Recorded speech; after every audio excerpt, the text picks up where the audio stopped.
एक केव को ब्लास्ट करने पर एक जायंट एलियन निकलता है। फिर कुछ लोग उस एलियन में शैम्पू डालते हैं जिससे वो एलियन बुरी तरह से ब्लास्ट हो जाता है। अब वो एलियन कहाँ से आया और ऐसा कैसे पॉसिबल हुआ? अब इसी के साथ हम कुछ टाइम पहले एक मिट्योर को देखते हैं और वो मिट्योर अर्थ की तरफ ही बढ़ रहा था, एक फॉरेस्ट की तरफ, जहाँ पर हमें एक लड़का दिखाया जाता है और वो वहाँ पर अपने फायर फाइटर्स एग्जाम की ट्रेनिंग कर रहा होता है क्योंकि उसका एग्जाम अगले दिन ही होने वाला था। और ठीक उसी जगह पर वो मिट्योर क्रैश हो जाता है जिससे वो फायर फाइटर बाल बाल बचता है। वो मिट्योर वहां पर एक काफी बड़ा होल बनाकर 80 फीट नीचे सीधा एक केव में चला जाता है। नेक्स्ट डे एक यूनिवर्सिटी के दो प्रोफेसर्स, जिनमें एक का नाम हैरी और दूसरे का नाम केन होता है, वो इस मिट्योर की इन्वेस्टिगेशन करने के लिए आते हैं। वो उस केव में आकर उस मिट्योर के पास जाते हैं और उसका सैंपल लेने लगते हैं, लेकिन तभी वो नोटिस करते हैं कि उसमें से एक लिक्विड निकल रहा है। इसीलिए वो लोग उसका भी सैंपल ले लेते हैं। केन जब अपनी लैब में रिसर्च कर रहा होता है तो उसे पता चलता है कि इस लिक्विड में एलियन ऑर्गेनिज्म मौजूद है, यानी अगर कहा जाए तो इसमें एलियन सेल्स पाए जाते हैं और ये टाइम गुजरने के साथ साथ तेजी से बढ़ रहे थे और वो कुछ ही टाइम में खुद को 1 से 2 और 2 से 4 कर सकते हैं। तब केन ये बात जाकर हैरी को भी बताता है और जब हैरी ये देखता है तब तक ये और ज्यादा कॉम्प्लेक्स ऑर्गेनिज्म बन चुके थे। अब ये बात केन को काफी हैरान कर देने वाली थी क्योंकि केन के मुताबिक करोड़ों सालों में होने वाला ये प्रोसेस, या अगर कहें कि एवोल्यूशन, इस लिक्विड में कुछ ही घंटों में हो गया था और ये उनके लिए एक काफी बड़ी डिस्कवरी थी। इसके बाद हम देखते हैं कि वो फायर फाइटर अपने एग्जाम में फेल हो गया था और अब वो एक रिच आदमी के पास जॉब करता है, जहाँ वो देखता है कि जमीन से बहुत सारे छोटे छोटे कीड़े बाहर आ रहे हैं। तब ये देखकर वो फायर फाइटर काफी परेशान हो जाता है और वहाँ से चला जाता है। नेक्स्ट डे हैरी और केन अपने साइंस स्टूडेंट्स को भी सर्वे के लिए उसी मिट्योर वाली जगह पर ले जाते हैं और जब वो लोग केव में एंटर करते हैं तो देखते हैं कि मिट्योर के चारों तरफ एलियन मशरूम्स और मॉस उग गए हैं। साथ साथ उन्हें जमीन पर बहुत सारे एलियन कीड़े भी दिखाई देते हैं और ये कीड़े ऑक्सीजन में सांस नहीं ले सकते थे क्योंकि उन्हें ऑक्सीजन में रहने की आदत नहीं है। केन जैसे उनमें से एक एलियन कीड़े को उठाता है तो वो कीड़ा फौरन मर जाता है। अब यहाँ पर मैं आपको बताती चलूं कि एवोल्यूशन का मतलब आखिर है क्या। एवोल्यूशन का मतलब होता है कि टाइम के साथ होने वाली चेंजिंग्स या फिर डेवलपमेंट जो कि हर लिविंग थिंग्स में पाई जाती है सर्वाइवल के लिए, लेकिन अर्थ पर ये चेंजिंग मिलियन ऑफ ईयर्स में होती है। और हैरान कर देने वाली बात तो ये है कि यही एवोल्यूशन इन एलियंस में सिर्फ चंद घंटों में ही हो रही थी। एक ही दिन में ये खुद को 1 से 2 और फिर मल्टीप्लाई कर रहे थे। इन्हें इस तरह से इन एलियन कीड़ों की तादाद बहुत ज्यादा हो गई थी। उस मीटियोर के चारों तरफ एक अलग इन्वायरमेंट था क्योंकि हमारा इन्वायरमेंट यानी अर्थ का इन्वायरमेंट इन एलियंस के लिए सुटेबल नहीं था। इसीलिए जैसे उस कीड़े को उसके एटमोस्फेयर से ऊपर लाया जाता है तो वो मर जाता है। फिर वो एक कीड़े को एक जार में बंद करके अपने साथ ले जाते हैं। तब वो देखते हैं कि ये कीड़े स्प्लिट हो रहे हैं, यानी 1 से 2 हो रहे हैं। अब इस जार को लेकर वो अपनी लैब में जाते हैं। तब हैरी केन को ये सब कुछ गवर्नमेंट को बताने के लिए कहता है, लेकिन केन उसे ये कहकर मना कर देता है कि ये हमारी डिस्कवरी है और गवर्नमेंट हमारी डिस्कवरी चुरा लेगी। हमें और रिसर्च करके सारी रिपोर्ट्स और डॉक्यूमेंट्स बिल्कुल तैयार करके रखने होंगे। नेक्स्ट डे हम देखते हैं कि हैरी और केन फिर से उस मिट्योर वाली जगह पर जाने लगते हैं ताकि वो लोग वहाँ से कुछ और रिसर्च कर सके। तब वहाँ जाकर वो लोग देखते हैं कि अब ये एरिया यूएस आर्मी के अंडर है और उन्होंने इस जगह को सील भी कर दिया है। फिर केन वहाँ के जर्नल के पास जाता है। यहाँ पर हम ये जान पाते हैं कि केन पहले आर्मी रिसर्च में काम किया करता था, लेकिन बाद में उसे वहाँ से निकाल दिया गया। अब क्योंकि उन्होंने केन के कंप्यूटर को हैक कर लिया था, इसीलिए उन्हें वहाँ से इस मिट्योर का पता चला था। इसीलिए उन लोगों ने इस जगह को अपने अंडर लेकर उसे सील कर दिया और इन सब में उनका साथ दे रही थी एक फीमेल डॉक्टर जिसका नाम एलिसन था। तब डॉक्टर एलिसन उन दोनों यानी केन और हैरी से कहती है कि तुम्हें अब तक की सबसे बड़ी डिस्कवरी को छुपाना नहीं चाहिए था, ये तुम्हारी गलती है। तब हैरी और केन कहते हैं कि ये डिस्कवरी हमारी है और हमें इसका क्रेडिट चाहिए, जिस पर जर्नल साफ इनकार करते हुए कहता है कि इस जगह से अब तुम्हारा कोई भी लेना देना नहीं है, इसीलिए तुम इस जगह से दूर रहो और यहाँ से जितने भी सैंपल्स लेकर गए हो उन्हें वापस कर दो।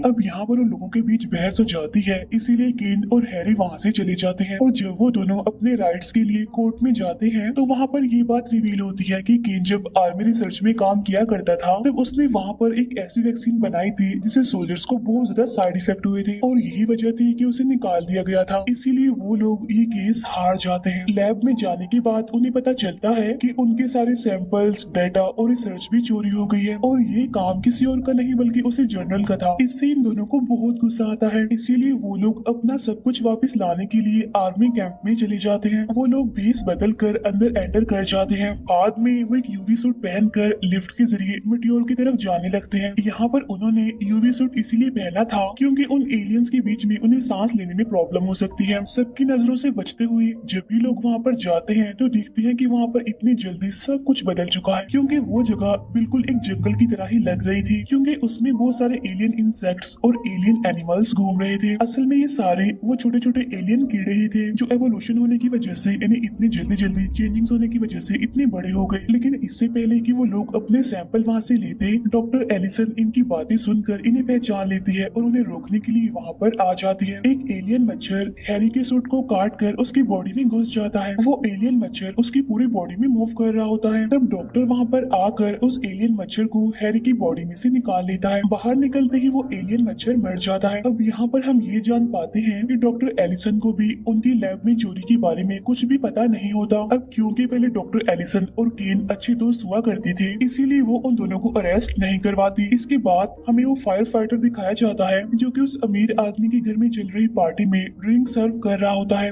और जब वो अमीर आदमी अपनी फ्रेंड से मिलने के लिए एक ग्राउंड में जाता है तभी एक एलियन क्रोकोडाइल उस पर अटैक कर देता है और उसे मार डालता है। इसके बाद वो दोनों यानी हैरी और केन जब वापिस से कॉलेज में आते हैं तो उन्हें वहाँ पर वही फायर फाइटर मिलता है जो कि उन दोनों का ही वेट कर रहा था और उसने हाथ में कुछ पकड़ा हुआ भी था। और वो चीज कोई और नहीं बल्कि वही एलियन क्रोकोडाइल था जिसने उसके ऑनर पर अटैक किया था। ये बात वो फायर फाइटर उन दोनों को भी बताता है, लेकिन वो एलियन क्रोकोडाइल अब जिंदा नहीं था बल्कि मर चुका था। वो फायर फाइटर उन्हें बताता है कि ये एलियन तड़प तड़प कर मर गया और फिर मैं इसे उठाकर यहाँ ले आया। इसके बाद हमें घर दिखाया जाता है जहाँ पर बहुत सारी फीमेल्स थी और तभी वहाँ पर भी वही कीड़े आने लगते हैं। और जब वो फीमेल्स दरवाजा खोलकर देखती हैं तो वहाँ से एक अजीब सा एलियन बाहर आता है जो कि काफी इनोसेंट लग रहा था। और तब एक लेडी उसे देखकर उसकी तरफ अपना हाथ करती है, लेकिन जैसा कि हम जानते हैं कि एलियंस मासूम नहीं होते, इसीलिए वो एलियन उस औरत की हाथ पर काट लेता है। और फिर जैसे एक औरत शूट करके उसे मारने वाली होती है तो वो एलियन भी वैसे ही मर जाता है जैसे बाकी एलियंस मर रहे थे। इसके बाद केन एलिसन के पास जाता है और उसे कहता है कि हमें इन सबको खत्म करना होगा क्योंकि ये बहुत ज्यादा खतरनाक साबित हो सकते हैं। तब एलिसन उसे बताती है कि ये सब कुछ हमारे कंट्रोल में है, हम इसे हैंडल कर सकते हैं। इसके बाद केन को भी ये बात पता चल जाती है कि एक लेडी को एक एलियन ने काट कर मार दिया है। इसीलिए वो इन्वेस्टिगेशन करने के लिए उस घर में चले जाते हैं और वहाँ उन्हें वही इनोसेंट दिखने वाला एलियन मरा हुआ मिलता है और उसी घर के पीछे इन्हें बहुत सारे ड्रैगन जैसे दिखने वाले एलियंस भी मिलते हैं जो कि बहुत सारे थे और वो सारे मर चुके थे। तब ये देखकर हैरी कहता है कि यहाँ पर जितने भी केव्स और माइंस हैं वो आपस में एक दूसरे से कनेक्टेड है और वो मीटियोर वाली केव भी इनसे कनेक्टेड है, इसीलिए सारे एलियंस अलग अलग जगहों से निकल रहे हैं। लेकिन अब क्योंकि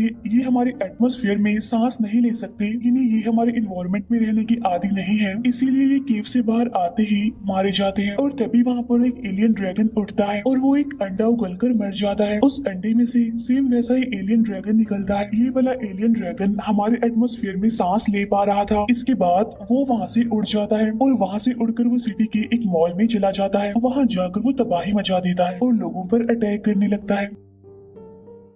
तभी वो तीनों भी इसका पीछा करते करते यहाँ पर आ जाते हैं और वो इस एलियन ड्रैगन को शूट करके मार देते हैं। अब ये सारी बातें न्यूज और मीडिया पर फैल चुकी थी, इसीलिए सारे रिपोर्टर्स गवर्नर से इन एलियंस के बारे में जवाब मांग रहे थे। अब गवर्नर भी उसी मिलिट्री बेस में चले जाते हैं और वो जनरल से सवाल करते हैं कि ये एलियन मॉन्स्टर्स पूरे शहर में कैसे फैल गए। तब एलिसन बताती है क्योंकि ये तेजी से बढ़ रहे हैं और फैलते जा रहे हैं और सिर्फ 2 महीने में ही ये एलियंस पूरे शहर में फैल जाएंगे। और तभी वहाँ पर हैरी, केन और वो फायर फाइटर भी आ जाते हैं। तब जनरल सारा इल्जाम उन पर डाल देता है कि इन्होंने सिक्योरिटी तोड़ दी, इसीलिए सारे एलियंस बाहर चले गए। तब गवर्नर कहता है कि मैं कुछ नहीं जानता, मुझे सिर्फ सोल्यूशन चाहिए। तब जनरल सारी केव में ब्लास्ट करके सारे एलियंस को जलाने के लिए कहता है और तभी उन पर मंकी जैसे दिखने वाले एलियंस अटैक कर देते हैं। एक एलियन मंकी गवर्नर पर भी अटैक करता है, लेकिन वो फायर फाइटर उसे शूट कर देता है। अब गवर्नर ये देखकर काफी डर जाता है और वो जनरल को फुल सपोर्ट दे देता है इन्हें जलाने के लिए। तब जनरल उन तीनों को वहाँ से जाने के लिए कहता है। तब उनके साथ डॉक्टर एलिसन भी चली जाती है और वो अपने साथ उन दोनों की चोरी हुई सैंपल और डाटा भी लेकर आई थी। अब अपनी लैब में केन उसे लिक्विड को देख रहा होता है और सोचता है कि अभी तक ये क्यों नहीं बदला। और तभी हैरी अचानक से एक जलती हुई तीली को उस लिक्विड में फेंक देता है, जिससे वो लिक्विड अपनी साइज से बहुत ज्यादा बढ़ जाता है। अब केन को इनकी एवोल्यूशन का पता चल जाता है, यानी आखिर ये कैसे और क्यों इतनी तेजी से बढ़ते जा रहे हैं। असल में वो चीज हीट होती है। वो कहता है कि जब तक मीटियोर स्पेस में था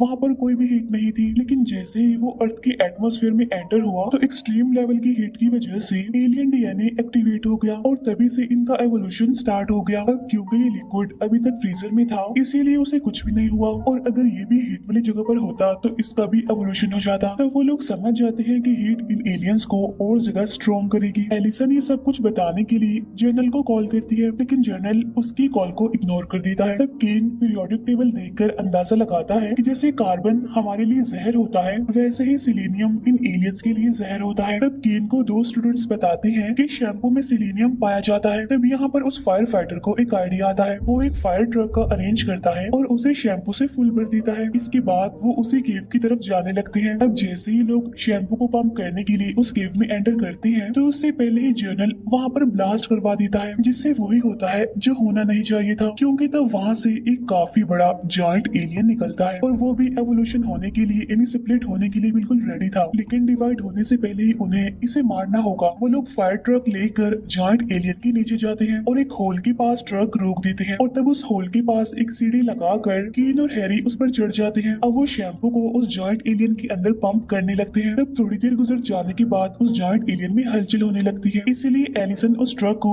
जल्दी से उस जॉइंट एलियन से दूर ले जाती है, जिससे वो पूरा एलियन काफी बुरी तरीके से ब्लास्ट हो जाता है। तब गवर्नर इन सभी को पूरी मीडिया के सामने अप्रिशिएट करता है और उन्हें वहाँ का हीरो भी कह देता है। उस फायर फाइटर को चीफ बना दिया जाता है और जर्नल को डिमोशन करके एक सार्जेंट बना दिया जाता है, और यहीं पर ये मूवी एंड हो जाती है।